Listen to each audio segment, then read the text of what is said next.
13ই November দিনটা বাংলাদেশের রাজনীতির জন্য এক ভয়ঙ্কর দিন হতে চলেছে সম্ভবত। তার কিছু নমুনা দেখা গেছে এরই মধ্যে। আওয়ামী লীগ ফিরেছে তার চিরচেনা পুরনো রূপে। জ্বালাও পোড়াও আর লগি বৈঠার আওয়ামী লীগ। সারা দেশে শুরু হয়েছে মহাতাণ্ডব। লকডাউন কর্মসূচির দুদিন আগে থেকে পোড়ানো হচ্ছে গাড়ি আর মানুষ। ঝটিকা মিছিল করে ভয় দেখানো হচ্ছে সাধারণ জনতাকে। 13 তারিখ ইউনূস সরকার হঠাতে ঢাকা লকডাউনের যে কর্মসূচি ঘোষণা করেছে লীগ সভানেত্রী শেখ হাসিনা, তা সফল করতে উঠে পড়ে লেগেছে ছাত্রলীগ, যুবলীগ আর স্বেচ্ছাসেবক লীগ। এর আগে বহুবার এমন নানা কর্মসূচি দিলেও তা নিয়ে এতটা উৎকণ্ঠার সৃষ্টি করতে পারেনি আওয়ামী লীগ। কিন্তু এবারই প্রথম সরাসরি রাজপথে নামার জোর প্রচেষ্টা দেখা যাচ্ছে তাদের মাঝে। সূত্র বলছে সারা দেশ থেকে দুদিন ধরেই ঢাকায় জড়ো হচ্ছে লীগের তৃণমূলের নেতাকর্মীরা। তাছাড়া গাজীপুর থেকে সাবেক মেয়র জাহাঙ্গীর এবং নারায়ণগঞ্জ থেকে শামীম ওসমানের ক্যাডার বাহিনী নিচ্ছে জোর প্রস্তুতি। ফরিদপুর আর গোপালগঞ্জ থেকেও ঢাকা দখলের জন্য নেওয়া হয়েছে মাস্টার প্ল্যান। ঢালা হচ্ছে শত শত কোটি টাকা। এরই মধ্যে টাকা ছেটানোর সাথে সাবেক এমপি নিক্সন চৌধুরীর সংশ্লিষ্টতা পেয়েছে বাংলাদেশ পুলিশ। আওয়ামী লীগের প্ল্যান হলো তারা 13 নভেম্বরের কর্মসূচি সফল করবেই, কারণ ভারত দেখতে চায় লীগকে দিয়ে বাংলাদেশে আর কাজ হবে কিনা, তারা শক্তিমত্তায় দেশকে অস্থিতিশীল করার উপযোগী কিনা। যদি কাল লীগ সফল হয় তাহলে ভারত শেখ হাসিনার সাথে পরবর্তী গেম প্ল্যান সাজাবে, আর যদি ফ্লপ খায় তবে লীগের উপর থেকে পুরোপুরি হাত গুটিয়ে নেবে। এখন লীগ ঠেকাতে বিএনপি আর জামাতের প্ল্যান কি? বিএনপির নেতাদের কথাবার্তায় লীগের সাথে কেমন যেন ঐক্যের সুর। কেউ কেউ তো এও বলছেন আওয়ামী লীগের 13 নভেম্বরের কর্মসূচিতে বাধা না দেওয়ার সিদ্ধান্ত পরোক্ষভাবে নিয়ে রেখেছে বিএনপি নামক সেই দলটি। দলের অন্যতম প্রধান বুদ্ধিজীবীদের কণ্ঠেই বাজে সেই সুর। এরা চায় লীগ সফল হোক, অন্তত ইলেকশনে অংশ নেয়ার সুযোগটা পাক, কারণ তাদের আওয়ামী লীগের মতো একটা দুর্নীতিগ্রস্ত অসৎ পার্টিকেই বিরোধী দল হিসেবে লাগবে। জামাত বিরোধী দল হলে তো আর চুরি চামারিটা ভালোভাবে শান্তিমতো করা যাবে না। ফলে লীগের সাথে এক অলিখিত চুক্তি সম্ভবত হয়ে গেছে তাদের। তা না হলে বিএনপির শীর্ষ নেতা মির্জা ফখরুল কখনোই এই লকডাউনের আগে আগে এই কথা বলতেন না যে তারা ক্ষমতায় গেলে লীগের সব মামলা ডিসমিস করে ফেলবেন, তুলে নেবেন।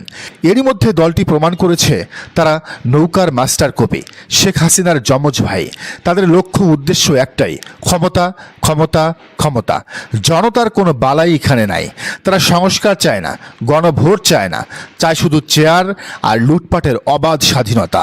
এখন লীগ যদি লকডাউন সফল করতে পারে তাহলে সরকার চাপে পড়বে, ভারতও তখন আরও বেশি সক্রিয় হয়ে উঠবে।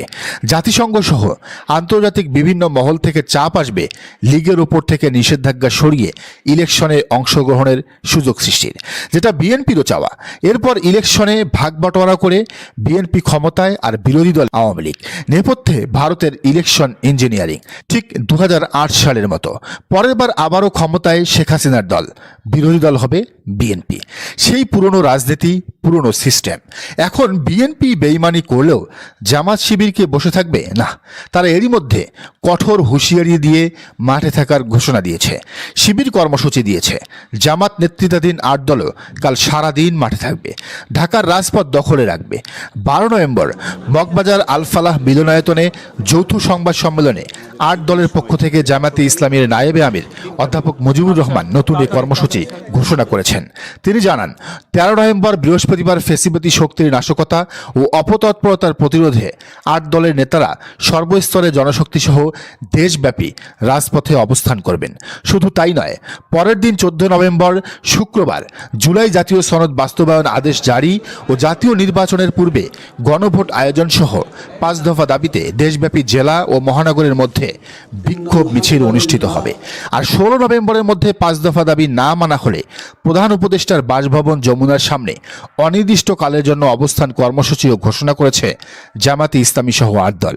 8 দলের 5 দফা দাবিগুলো হলো, জুলাই জাতীয় সনদ বাস্তবায়নের লক্ষ্যে প্রয়োজনীয় সাংবিধানিক আদেশ জারি ও উক্ত আদেশের উপর আগামী নভেম্বর মাসের মধ্যেই গণভোট আয়োজন করা, আগামী জাতীয় নির্বাচনে উভয় কক্ষে অথবা উচ্চ কক্ষে পিয়ার পদ্ধতি চালু করা, 3 অবাধ, সুষ্ঠু ও গ্রহণযোগ্য নির্বাচনের লক্ষ্যে সবার জন্য লেভেল প্লেইং ফিল্ড নিশ্চিত করা, 4 ফ্যাসিস্ট সরকারের সব জুলুম, নির্যাতন ও দুর্নীতির বিচার দৃশ্যমান করা, 5 স্বৈরাচারের দোসর জাতীয় পার্টি ও 14 দলের কার্যক্রম নিষিদ্ধ করা।